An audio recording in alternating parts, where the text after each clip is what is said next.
project is something which is very big, something that has got nothing to do with, the general people, or, a startup or an entrepreneur as such. But no, it's not like that. What is project? I just explained a few things, and I'll definitely be talking a lot about it. The objective of today's session is to know the basics of what is project management like, and how it helps you in your successful execution, right? We just had this session. What do you understand by a project? Right. So what is a project? I'll directly come to that. A project is a temporary endeavor undertaken to produce a unique product or a service. So when I say so, what do I mean by that? Okay, see, yes, you were talking about the constructions, like when, they have lots of different projects. Suppose a road is to be constructed. As soon as the road is constructed, the project gets over. So it is always temporary. It is never permanent, right? Similarly, when we talk of these software companies, they keep on taking projects because they give solutions of various, software related problems to their clients who can be from various other, business arena, such as, say, pharmaceutical company. It can be any other such thing, right? So projects are always there. For that example, I can give you an example, like for Neeta ma'am. Suppose Neeta ma'am gets an order for a particular hotel where she has to supply her, porcelain crafts, like her artwork. So she's got an order, and that and they want it, say 45 days time. So that becomes a project for her. Right from the first day that she accepts the order, she starts working on it till the time she completes the order, delivers it, and they are happy that they've got exactly what they wanted. Till the time it is done, the project does not complete. Again, the very next day or in between also, if she gets another order and she starts working separately on it, it is again another project for her. So each one of us, whoever is there, whenever it comes to, fulfilling one particular order that is coming to you, that acts like a project for you. And you should, if you follow all those project management principles, and if your strategies are made accordingly, there's no reason why you will not be a very, very successful entrepreneur, right? That is the reason why I thought of taking up this particular session, under which we'll be discussing what are the things that we should consider while managing a particular project, right? Ma'am, it's exactly like, in our house, we are going to have one festival. Or exactly. One Navratri we are going to celebrate. For all 9 days, what do I need? From where do I procure? That's also a project. I have to complete it. Exactly. Suppose if I'm assigning the duty to someone, they have to give it to me on time. Yes. It's right now. Everything, every such thing, like whatever you are doing for it, because the whole focus is on, completing that particular 9 days in a successful way, so that people remember it. That is again a project. Marriage ceremonies at your home, any such functions that you might be having at your home is again a project. Event management. Yes. Essentially, I think just managing the day-to-day chores itself is a project, if you look at it that way. Because what are you going to have for breakfast? What are you going to have for lunch? When are you going to make it? Then, ma'am, the only difference is that you do it every day. Yes, and whatever you do it every day and whatever is permanent in nature, is not a project. Oh. Project, one of the essential element of a project is that it is temporary. That means it will have a start date and a finish date for sure. That has to be there. I have a start. Okay, let me see. If we are orders, if we are having standing orders, yes, for the whole month, so will that be a project? Yes, that will be a project till the time you are getting another, order, and then you again start working on it. Right. So till the time, that means right from the first day of the month till the end of that month, it is a project for you. Okay. Okay. So what you do on a daily basis is not. No, that is an operation. That is not a project management. Okay. So most of the time, what happens? See, even in a running business scenario, suppose we were having a manual operation kind, and now we want to implement a technology into that production system. So, but we are skeptical. Like if we start implementing, and it generally, whenever we are like introducing technology, so it will be a phase by phase thing. So in between, suppose we are already having some business going on in between, so obviously it will hamper the ongoing one as well. So we are not ready for that. So then what we do is we start this project simultaneously, like the technology part, everything, implementation, phase by phase, learning, training, everything goes on simultaneously. And that is done as a project. And side by side, the original business was going on. Okay, ma'am, one more doubt. You said that if the computer company, software companies, yes. They have got different projects from different clientele and they're doing it. But when you're running a hotel, you know that this is what you're going to make. Is that a project or is it a daily thing? Because you're going to do it every day. It is a daily thing, but when in the same project, you get, say, a booking for a particular event. That will be a project. That will be a project. Because that will start on a particular day, the day that you start working on it. Right. Until the day it is done successfully, it is a project. Okay, right. So a shop that is selling something, if it is going to sell something new, then it will be a project. Otherwise, when it is doing it on a trial basis, as soon as again it becomes the part and parcel of their day-to-day business, then it will not remain a project. So what is it called? Is it called a business then? No, it is called a project. It is called a project. No. Where a hotel is giving food, it's providing midday meals. Okay, that's all that does. So that is their operation. That is their business. Okay, right. Thank you. Their business. All right, thank you. Okay. But Anjana, if they are going to open another franchise for that particular hotel, then that will become a project for them. Yeah, yes, Cora ma'am. Yeah, but in case it's the hotel has, say, to cater for 100 people, that's a project. Yes, that is a project. Because that will not happen every day, right? Okay. So that will be done. On a regular basis, it becomes operations. But if it's a particular event, then it is. It is a particular event, something different from what they are doing every day. So that is a project. And one more thing, generally what happens whenever a new thing is to be added to a particular business, that starts off as a project and later on becomes an operation.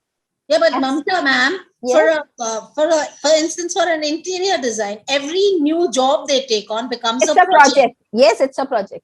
Yes. So that is the difference. I was talking about it. Like if it is a real estate company, so every project, I mean, suppose they are constructing a particular apartment, right? So as soon as that is completed, one project is completed. Another again they start. That is another project for them. So although it is kind of their day-to-day business, but because each of them is a separate one, different place, different thing, different people. So, it is a separate project altogether. So they keep on doing projects only. So for that matter, even a painter, a normal painter who's painting a house. Yes. That is also a project. Every job is a project for them. Because every job is unique in some sense or other. Right?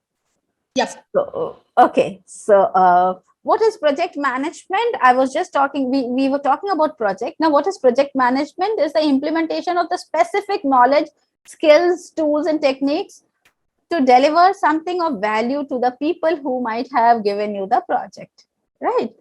So, what is the indicator of success of a particular project? Obviously, when your customers, your client, to whomever you have delivered that project, when they are satisfied, or more than happy, I mean, whatever they might have thought of, you have given them more than that, obviously that is an indicator of your success. Number one. Number two, when you are able to deliver whatever was required within the allocated time frame, right? That is important. And many are, I mean, I know even these big companies know, they keep on taking up projects, right? Do you know they are actually provided a deadline, a time frame. Sometimes due to various reasons, they might find it really difficult to complete it within the time frame, right? So again, it depends upon the mutual understanding. Otherwise, these companies sometimes have to pay them penalty for being late. So if you are paying a penalty, that means your project has not been successful, right? So this you have to keep in mind, that time frame and sticking to it, how you are doing again is something that we'll be talking about. Completed within the allocated budget. Again, going beyond the budget means your project was not successful. That means you couldn't do it within that allocated budget. So that is also very important. So your success indicator is when you are able to complete the project within the allocated budget as well. And when the client accepts your project, whatever you've done and delivered to them, when will someone accept? When they find it exactly in accordance to what they were expecting. So that is again an indicator of success. What is the purpose? The purpose of project management is prediction and prevention, not recognition and reaction. Why I say so, I'll tell you. See, as I said, no, suppose we are already running through a business and we want to change into a more technology related, business. We want it to be more techno, based project now. I mean, it's not actually project then. You want your business to become techno based, right from manual to techno based. But you do not want to disturb the ongoing business because there are orders which are to be handled. There are various things which are going on. So you don't want to disturb it. So this project, the technology related project, starts simultaneously. That is a project that is planned. It starts, it's installed. Then the people who would be handling them, they are trained on it.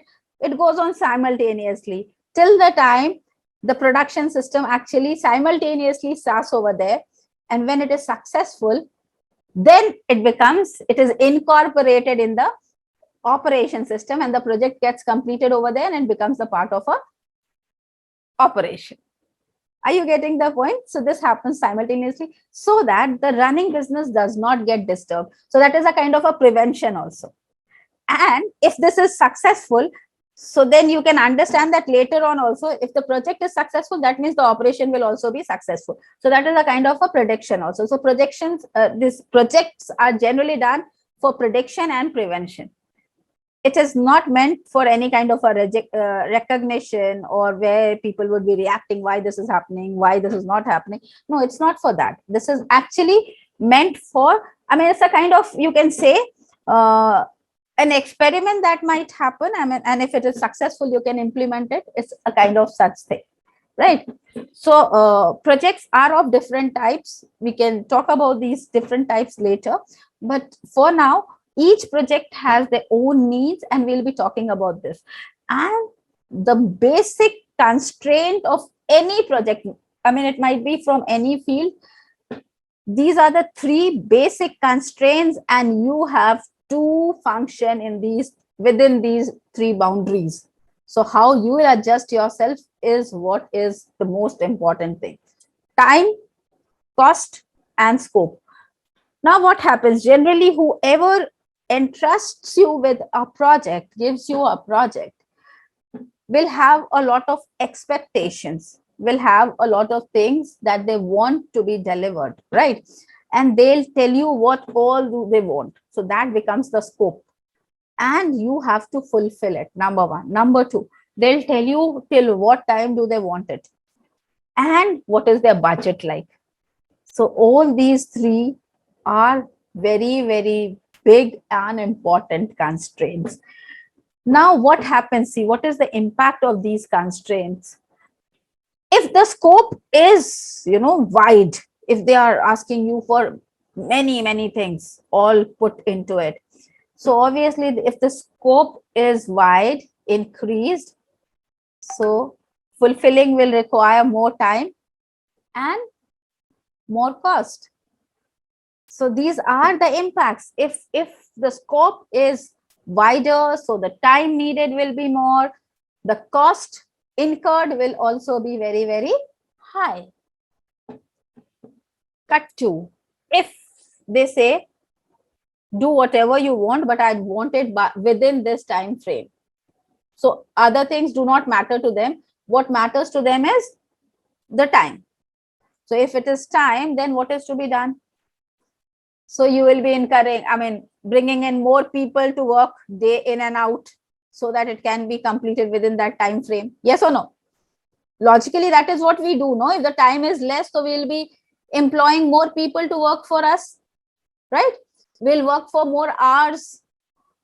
And sometimes in this case, in the case where the time is tight, the time is a constraint, sometimes the scopes are kind of compromised.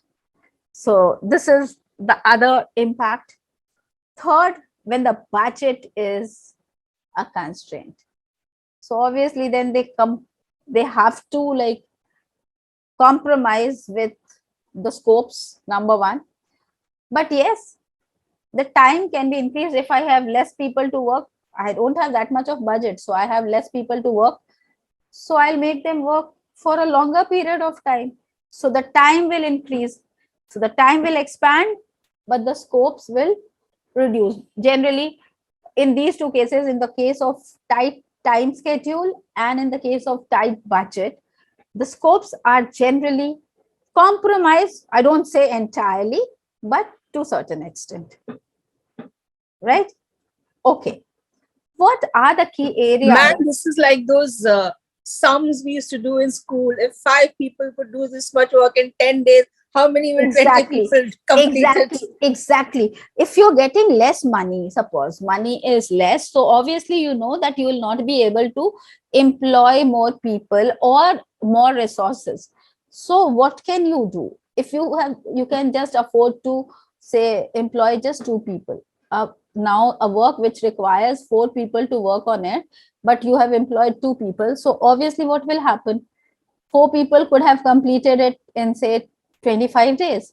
Now these 2 people will be working, so they'll obviously take 45-50 days to complete it, right? So that is how it happens. So the time will increase because the budget is less, and the scopes are also compromised many a times. Yes, it is all based on that mathematical formula. Yes. Okay, what are the scopes? What are the key areas that a project management actually has to work on? Number one is scope management. I'll talk about each of these areas. So scope management, issue management, cost management, quality management, communication management, risk management, change control management. How many of it seems to be understandable for you all? 3 or 4 of them we can follow. Okay, so the first one, scope. Cost management, quality management, communication management, and risk management. Risk. So, yeah, okay, so the first one, when we talk of scope management, now what do we mean by it? Scope is the first thing what you have to do whenever we are talking about scope is as soon as a project comes to you, obviously it is given by certain clients. So trying and understanding their needs. What do they exactly want, right? What are their specifications? Now going into the detail of it. what exactly, in what area do they want? I mean, they also have a lot of operational system, right?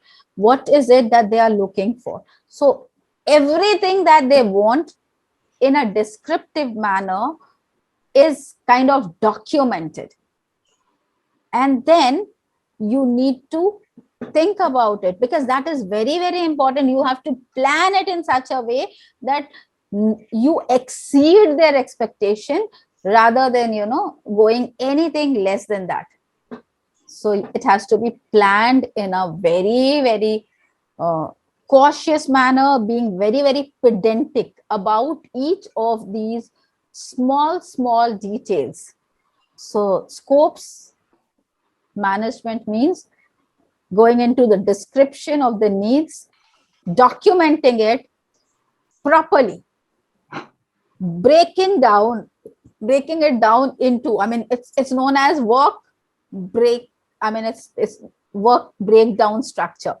So you break down all the work, each of the work is then broken down to see what all comes under it, so that none of the part is left unattended, right?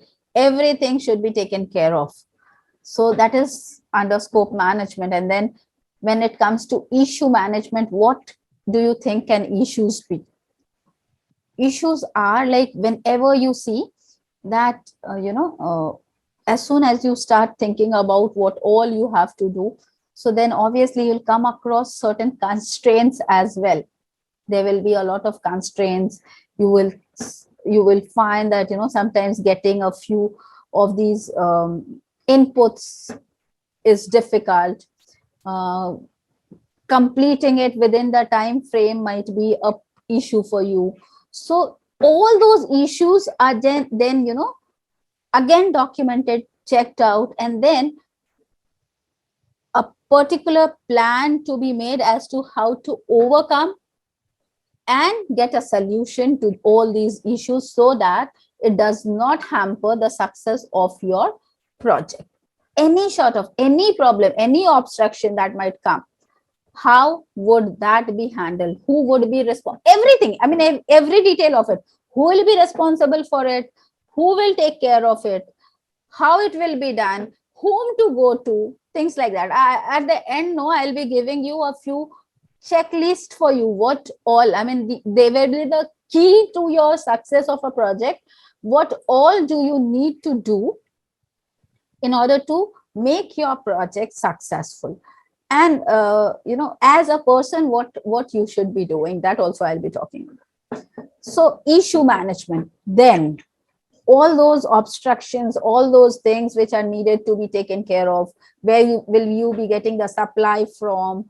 How will it be delivered to you? What will be the transportation like? How will you be handling, suppose it's highly kind of sometimes things, whatever is being used, are sensitive also. So in that case, how would you manage? So every such thing is to be taken care of in the issue management.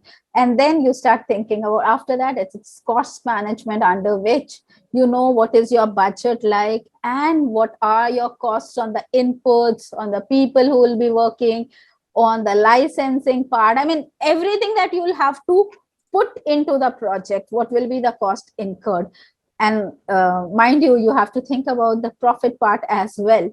So that cost management is to be done in a proper way, so that you do not compromise with the quality, you do not compromise with all the other constraints, time, other related constants, and additionally you also are benefited. So that is how the cost has to be managed. And then you can have or hire a few people. You can do it if it's your startup. Then in that case, you can hire people temporarily to ensure that the quality of certain things are actually maintained or not. So they'll be the experts in the area of these quality tests. So you can do that. Or if you have the knowledge about it, or you have people, or you have hired people who are experts in these areas, So then it's fine. So quality management and then communication management. What does that mean? That means, I mean, you are getting your work done. That is your project. You know exactly what is to be done, when, why, and by whom, and in what way. So if you are making someone else work for you, obviously you have to communicate, you will have to share it appropriately with them. Until unless they know exactly what is the intention behind doing anything, obviously you cannot expect the same kind of a, the kind of passion, the kind of understanding that you might be having about the project, might be they do not have. They are doing it just as a regular work. So you have to share what you actually want out of it, why do you want it that way, and things like that. So that communication has to be very, very clear, not only from your side. Sometimes it might so happen that they might be facing certain type of problems, so you should be open for communicating to them, so that those problems can be sorted out within the time frame without hampering any of your project related issues, right? Okay. And then isn't this communication management communicating to the outside world? It has to be both. Internal is more important in this case. Okay. Internal is more important because you have to share your perspective with your team members who will be working for you, right? So that is why that becomes more important. Outside, if it has to be, outside world, you can also take care of it. But when you are making someone else work for you, obviously you have to share your views, your perspective, your dreams, your aspiration, so that they actually get that feel, they also get that kind of a connect, the kind of connect that you might be having about it. Otherwise, it will not reflect in your work. People have approached you, given you a particular project because they saw that kind of a passion in you. Your work showed it. Now, when you are getting it done by someone else, you are not able to do. Obviously, it's not possible for anyone to do all the work solely.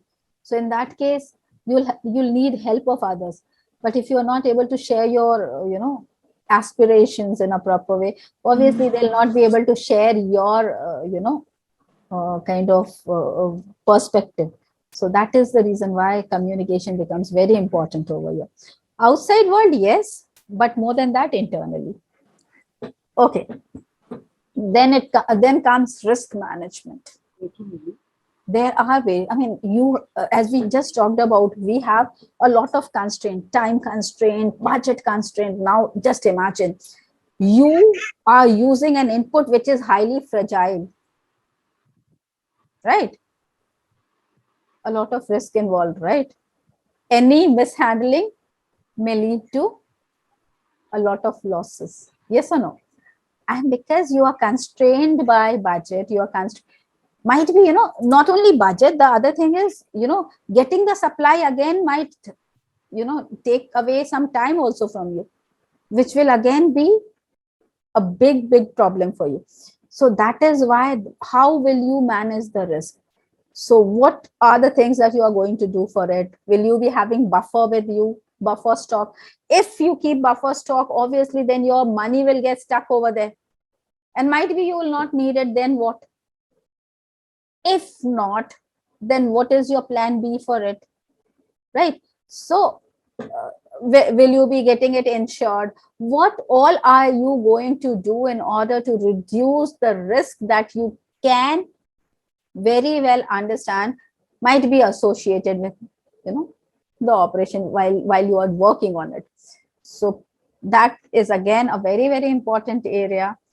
And then change control management, because keep one thing in mind, this is a project, and project will always have something unique, something which has not been done earlier, right? So you never know what kind of a problem you're superficially planned for every expected thing. But sometimes after moving a few steps ahead, you might come across certain obstructions which you might not have thought about. So sometimes you have to change your work process, your system, many things. And change has a lot of resistance. Not only Ma'am, what happens when government policies change?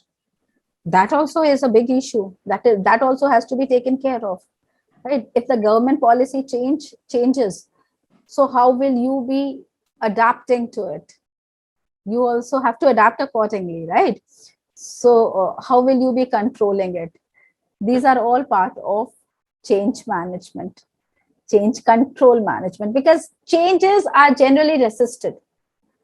No one likes change.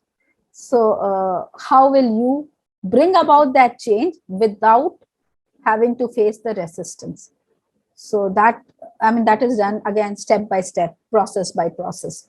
So if there is a change, as you asked, in the if there is a change in the government policy, so what would be the alternative? Whatever would be the alternative, for it, that has to be checked out. How and in what way can you adapt to it?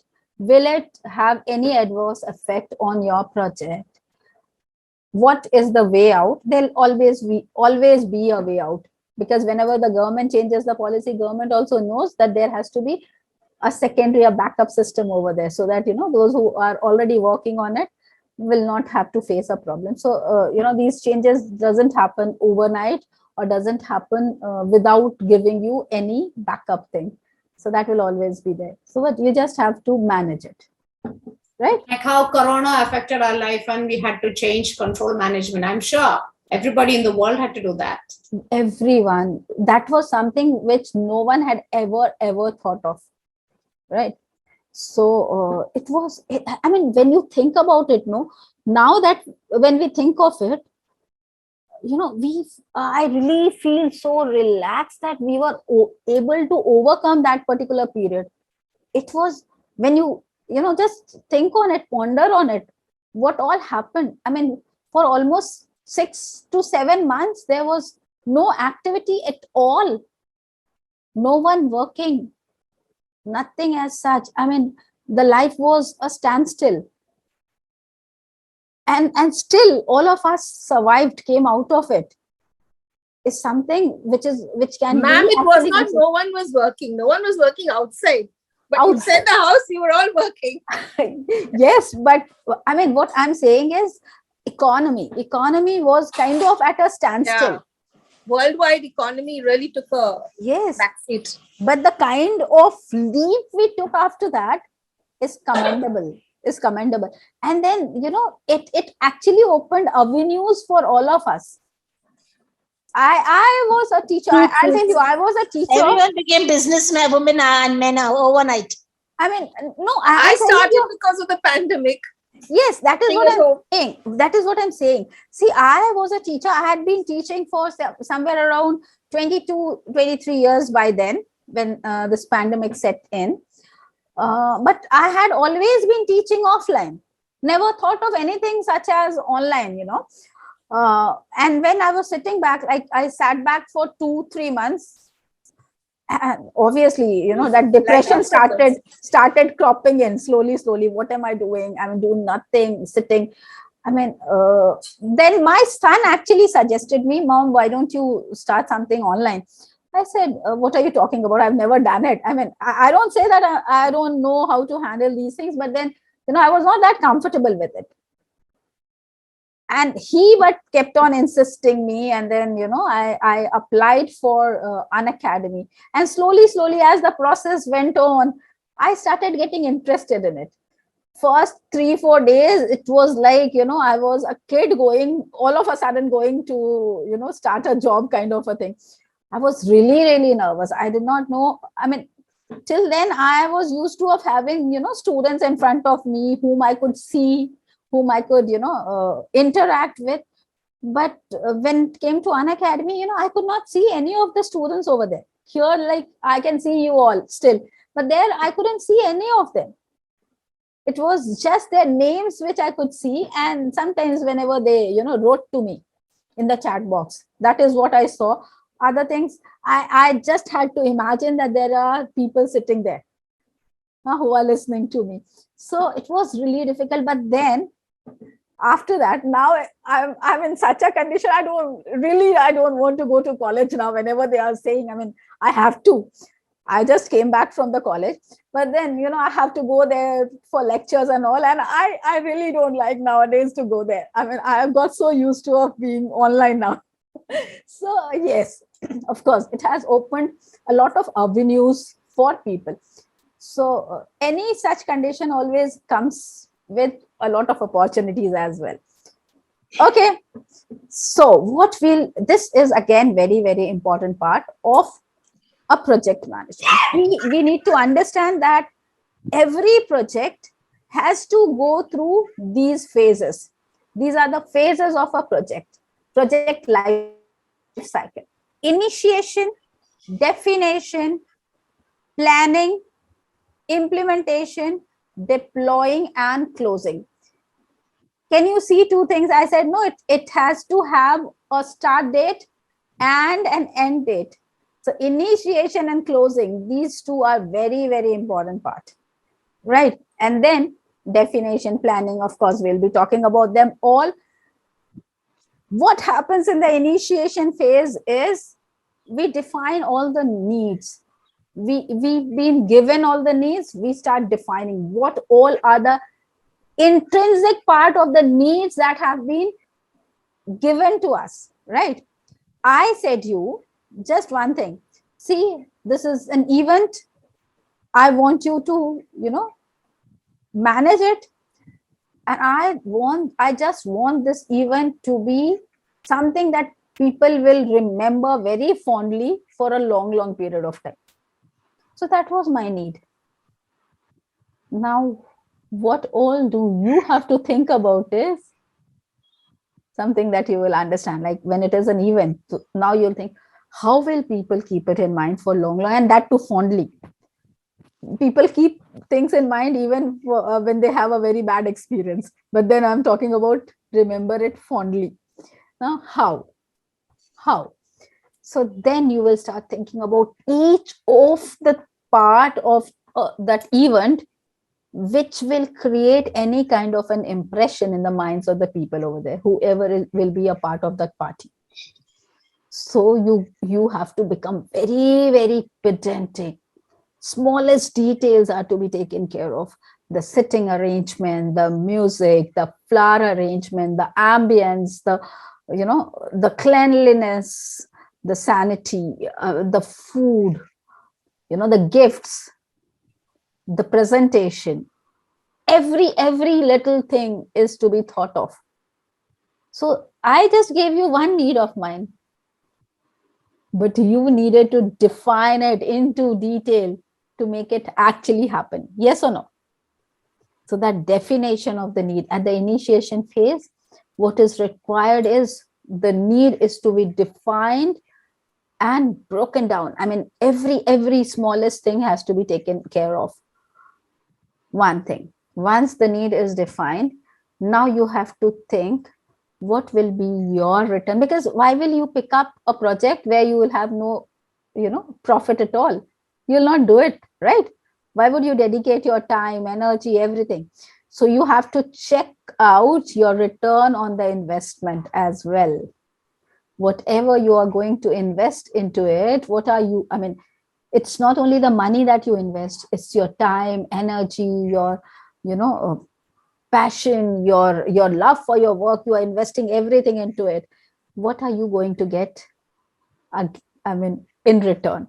So return on investment analysis is to be done. Then there are certain things about which you can think whether you want to make it or buy it. For example, I'll tell you. Suppose you are having just, you have invited a family of say 4 people at home for dinner. I'll give you an example like that. So when it came to planning about the desserts, so you thought of having hot gulab jamuns. So again, there are 2 ways, like either you can buy it or you can make it, right? Now, you thought, no, everything will be home prepared. So even gulab jamuns will be home prepared. right? I'll, or someone will be doing it. So then you think about doing it. You are now thinking, no, I'll not buy that ready-made pack. What I'll do is I'll do everything authentically. Fine, go ahead. So then you start, writing down what all do you need.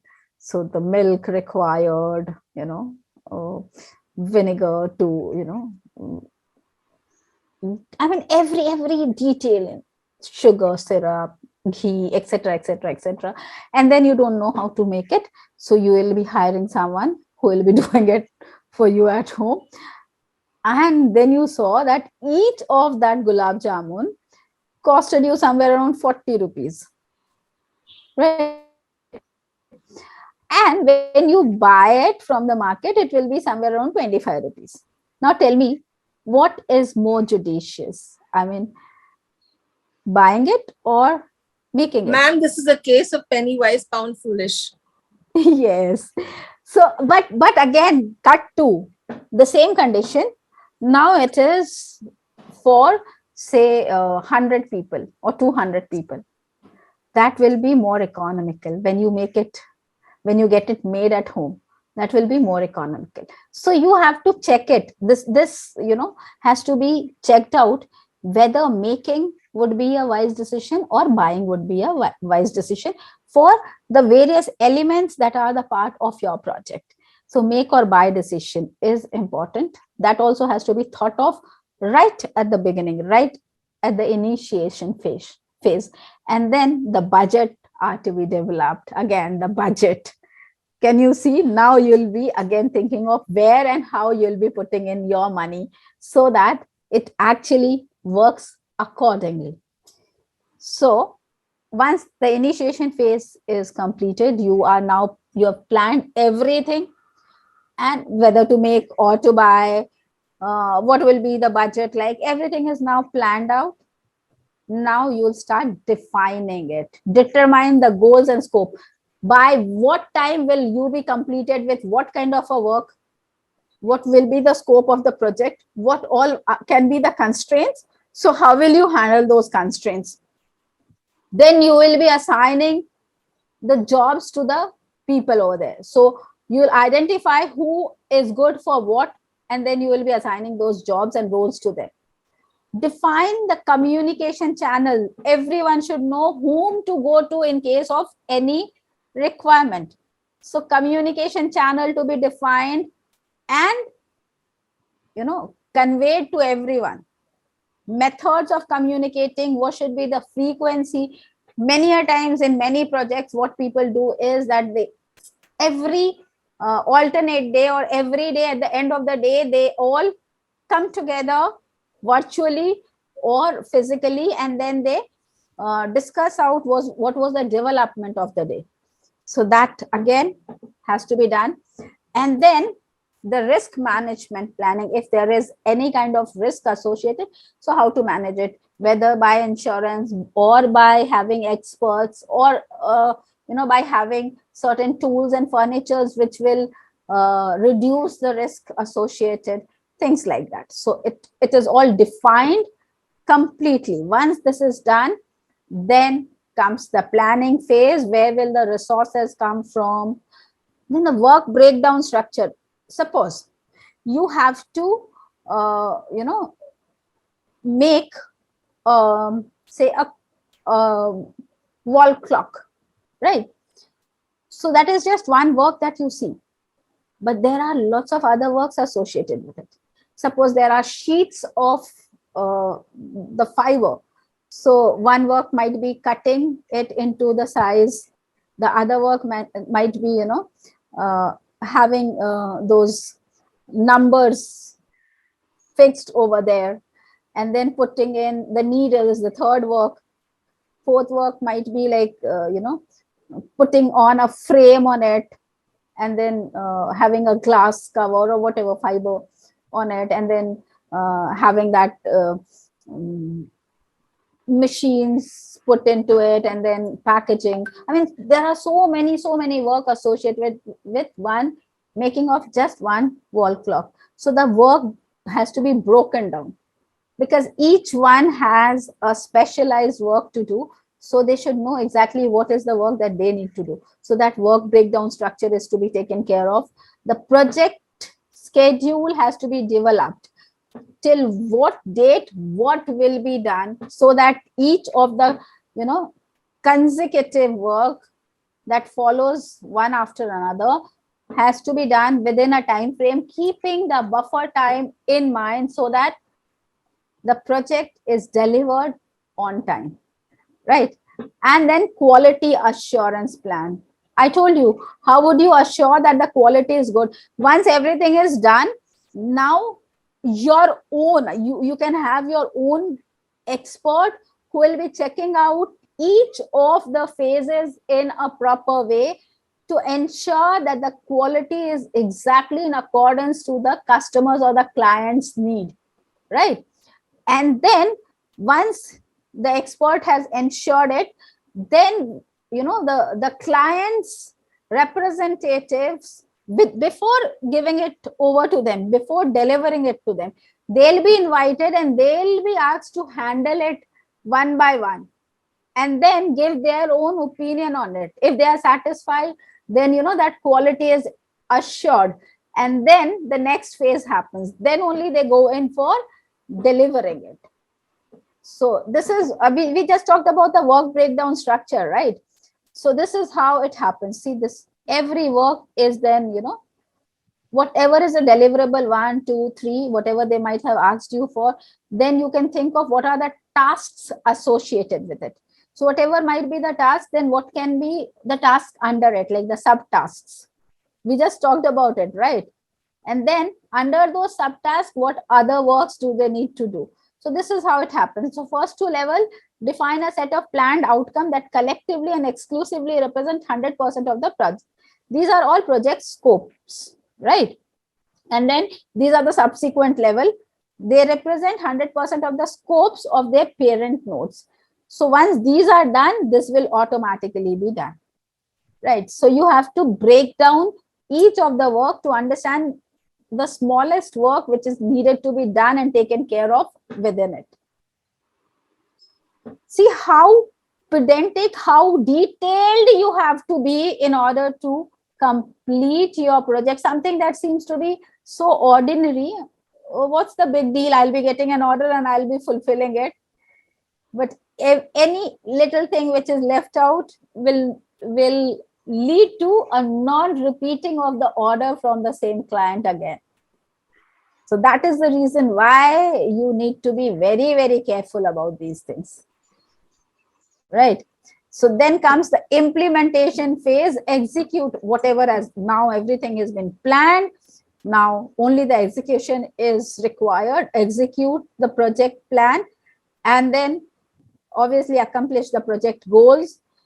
Then, as I said, training plan. Now training is not for your own people. Suppose you are delivering something which the other, your clients will again be taking forth.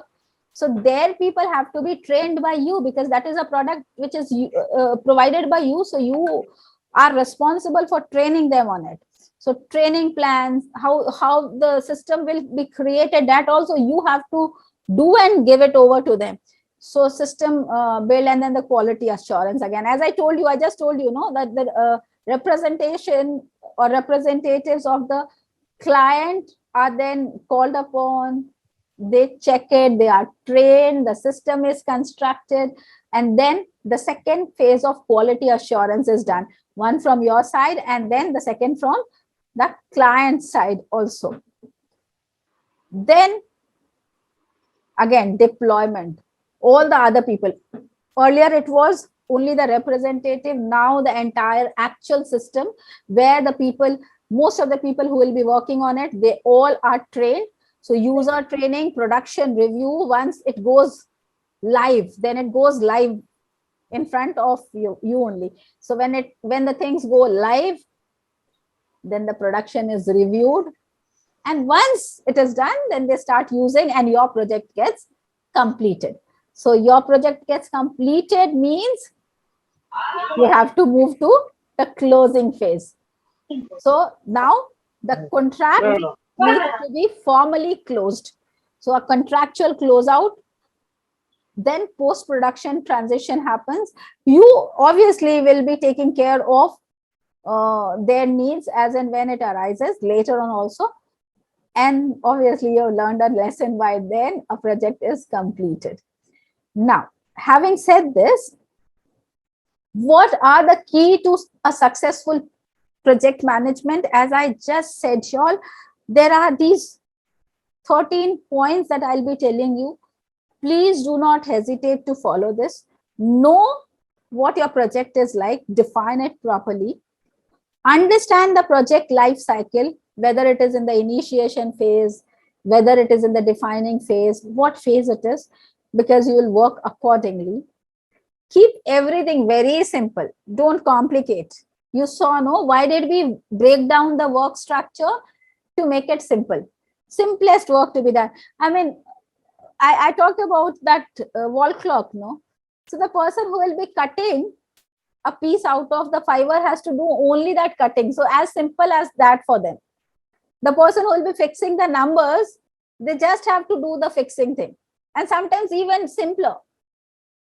Suppose A will be putting in number 11, B will be putting in number 12, C will be putting it number 1. And I mean, they'll keep on doing it, passing on, keep on doing it and passing on. So see how simple it becomes for them, no? Something that seems to be so complicated for all of us, they exactly know where to put in what. Just that. So delegation of job.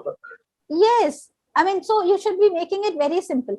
Do you know, we can talk about GM, like General Motors. You can understand, like assembling a car is actually something which seems to be very complicated. Do you know how did they work? They actually, even something that has to be done by engineers, they cannot hire, I mean, so many engineers. Instead, what they did, even the unskilled people, they were just made to put in those, you know, parts of the system in a particular place. There was a person throughout his life, what he did was keeping the engine of the car in a particular place in the bonnet, I mean, of the car. Just that, nothing more than that. Just that. Every car that was to be assembled, it was, I mean, the person's responsibility was to bring in and keep it over there. The second one would just keep in the radiator in a particular place. The third would keep the battery in a particular place. And lastly, an engineer would come and just connect them together. Right? Something that seemed to be so complicated, it was actually done by all the unskilled people. Right? Because they knew exactly where to put in what. That was the only thing that they did. So they were all used to it. And that complex system became so very easy for them. Okay, so keep simple. Yes. Fourth one is seek help. There is no shame in seeking help. Suppose I get stuck somewhere. So what's the problem if I ask someone to help me out? Right?